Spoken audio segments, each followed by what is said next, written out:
Today we got a rear view mirror that has fallen off using the Permatex Extreme Strength Rear View Mirror Adhesive. Step one, take your metal button out. This does happen naturally, guys. You don't have to slam on them. Sometimes they just fall down because it's weak.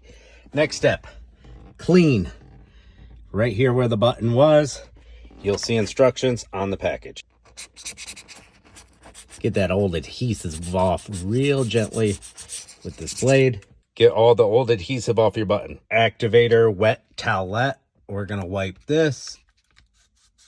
And we're also going to wipe the side of our button. See, we marked it with an arrow. So that side up, and that's the side that goes to the mirror. Other side goes to glass. Dry for 1 minute. Put just one drop right in the middle of this.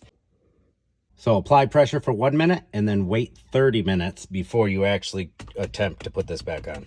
Dun, dun, dun, dun. You just slide it right over there, right into those notches. And that's how you do a rear view mirror adhesive glue back on. See ya.